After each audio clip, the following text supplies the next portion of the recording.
استوديو ميرون بيرنابالا القدس. هاتف رقم 02-244-0477 بإدارة نبيل المزرعاوي. يا زين قول يا زين قول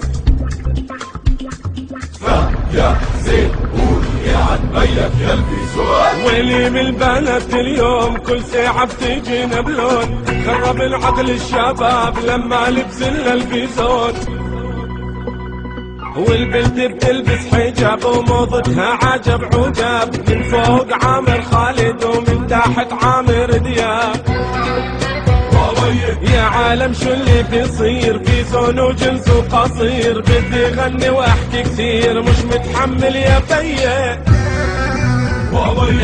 ارحمنا يا فيزون، وخليت العقل مجنون، والشاب بنظرة العيون عم بوكل الصبيه. لبستي في زون الخطر وجننتي كل البشر، طاب الطالي غض النظر بس اللي عيونه معمية. لبست ورحت المجمع في زونك اشتي وبيلمع، شافك واحد ولع وجبنا له الاطفاية.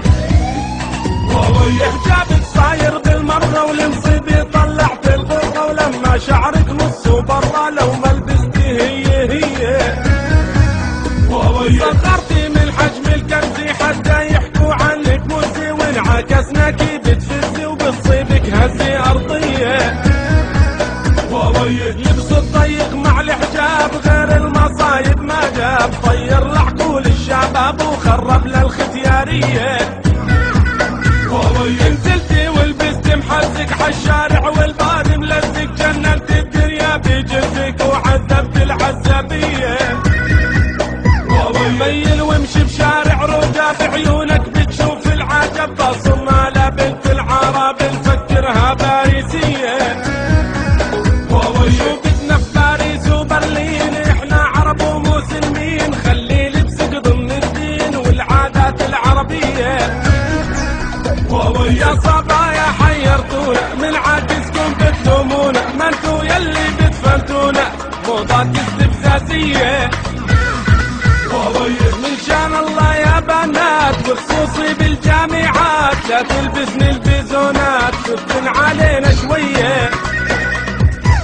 يلي بلبسك جننتينا بالجامعة ودوختينا، طيرت العقل اللي فينا وطنشنا دروس الكلية.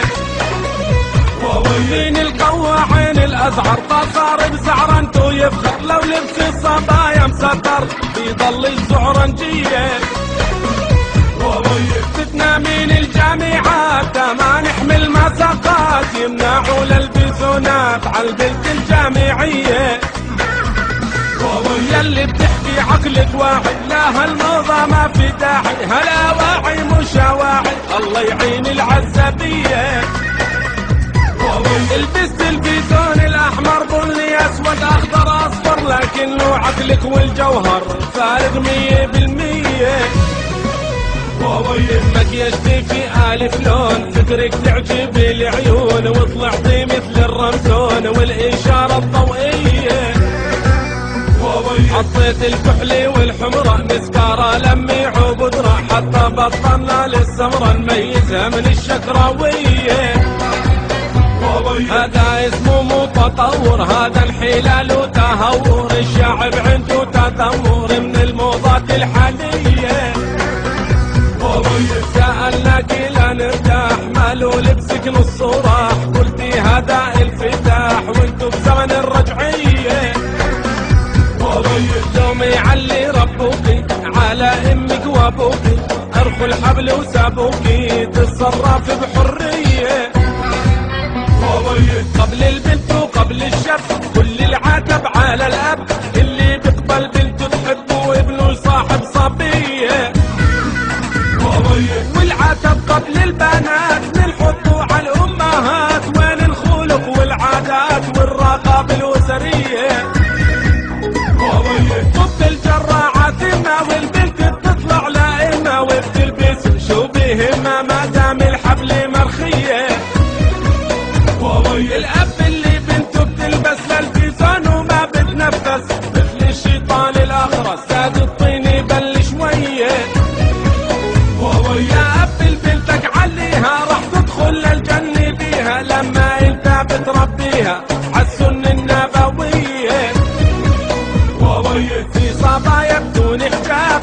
انها قمة اداب تبي يحترموها الشباب عقوة الشخصية وخربت اخلاق البنات ونسينا احلى العادات كله من المسلسلات والدراما الاجنبية امريكي في بغداد اتجبر واغتصب اللبسات مستر واحنا العرب زعلنا اكثر على فاطمة التركية صاروا بعض الصبايا يسقط هم الوحدة تعمل له وتغطيها على الفيسبوك سهراني للصبحية اكبر نكسي واكبر نكبي تامر حسني وهيفا وهبي يصيروا قدوة يا شعبي للشاب وللصبية ويا روتانا بنت ليه يا مزيكا ومولده شو يلي عملت بديه جريمة اخلاقية صار اللي بتلبس حجاب وبتتستر في الجلباب بيحكوا عنها الشباب بيها عقدة نفسية عالموضة والتسريحة مو جاي اعمل فضيحة الغاية انصح نصيحة بمحبة يا خوية يا صبايا تهدوا كل شي زايد عن حده بالتالي راح يقلب ضده ويعطينا نتيجة عكسية بنت الحرة مش بالغرة ولا بالموضة بتصبح حرة لازم من جوا ومن برا تعرف معنى الحرية في زونك يلي لبستي في جوا دارك خليه مش ضروري تعرف فيه كل الضف الغربية حلوة بالدار التنورة وبرا خليكي مستورة لبس لون تابعك الصورة عن نواياها المخفية الشاب البدو يا بنات يتزوج ست الستات ما بتهمه البيزونات والموضات الغربية البنت بدها تتجوز للشاب الواعي مو وظوظ لازم باخلاقها تتميز وما تفكر بسطحية